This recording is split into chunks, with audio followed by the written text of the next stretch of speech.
Welcome to Artipoeus, opinionated reviews and recommendations of exhibits around the world.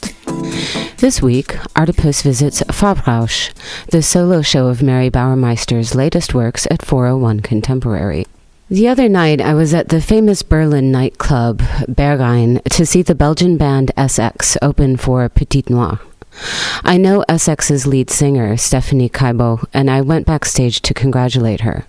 "You were great," I gushed. "I'll be great when I'm 60, she replied. "For now, I think we did good." I loved that. That was not false humility or underselling herself. Stephanie is a serious and seriously talented artist, and she was just stating a simple fact. Work on your art for 30, 40 years, and then maybe you'll be great. Or, as another friend put it, things take time. Walking into the gallery at 401 Contemporary, on the second floor of a vintage Berlin building tucked into a courtyard shared with flashier, more modern galleries and boutiques, and you witness the culmination of time. Time invested, work continued, and work continuing, in the painting, sculpture, and clothing on display of Mary Bauermeister. The first thing that greets you is a mannequin wearing a Mary Bauermeister printed dress. It's a fairly shapeless thing, to be honest, and it's covered in a version of her explosive paintings that make it look more like a painter's smock than an item of clothing. I guess it gives you the feeling of actually wearing one of her canvases, but it looks to me more like a muumuus, which is great if you're ready for that stage of life when you're swanning around your lanai in Hawaii, the limp orchid in your hair matching your ankle tattoo, while you balance your morning's first cocktail and call yourself Madame Susu. It's not for me, yet, so I dismissed it pretty quickly, eager to get on to the other stuff. It's not a huge gallery, 401 Contemporary, only 3 rooms of exhibition space and a short hallway that connects them all, but it's just the right kind of jewel box space to showcase this work. In the hallway are Bauermeister's straw paintings, hollow straws of various lengths fixed to a canvas, obscuring and revealing the colorful abstraction on its surface. They are incredible two-dimensional works that poke into your viewing space and give the impression of undulating in the air, moving and growing or shrinking and morphing into something that might just reach out through your viewing space and right into you.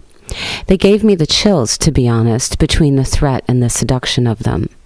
The farthest room at the end of the hall is hung with 7 recent pieces of Bauermeister's. They are indeed a Farbrausch blaze of color that start on one wall with a black and white splattered and dripped canvas that of course instantly made me think of Jackson Pollock. And like Pollock, these splatters and drips are controlled. They're not random, and they're not by accident.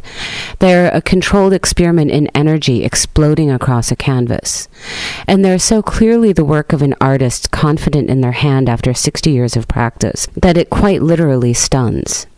Turn to your right, and it's as if the energy of the splattered piece has slowed, softened, or rather time has slowed so that you can actually look at it, like when a science film slows down so you can marvel at the true movements of molecules and atoms in space. This piece begins at the top of the canvas with black paint and drips down to the bottom, revealing more and more white space, beautiful big drips of darkness that frankly make those long drips from street art that are so popular lately with younger artists seem heavy-handed and remedial. Those artists lack the grace of these drips. This is how it's done.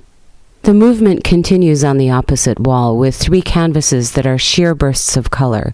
Red, blue, yellow, splashes and dots that swell up from a density of color at the bottom of each canvas this time, dissipating like ocean spray or solar flares into the ether. Each of these carries a few moments of color from its neighbor, as though one painting splashed onto the other, unifying the 3. But what's really so fascinating here is the organic element to all of them.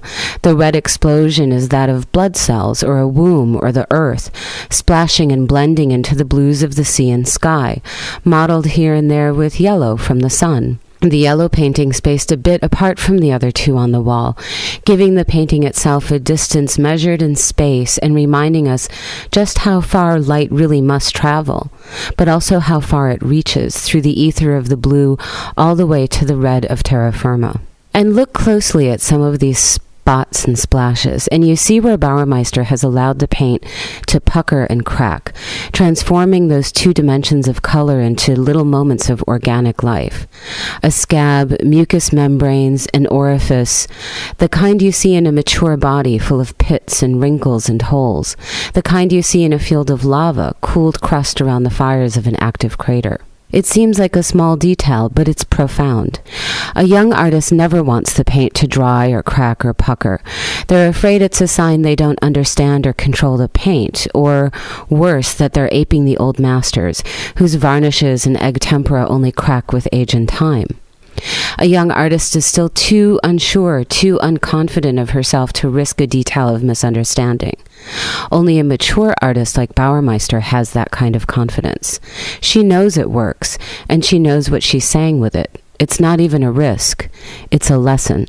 There is a small straw painting in this room as well, and is either the cellular beginning or the cellular ending of this entire cycle, depending on which way you turn, with a smaller explosion in red that is either the collateral damage of an explosion or the next evolutionary stage.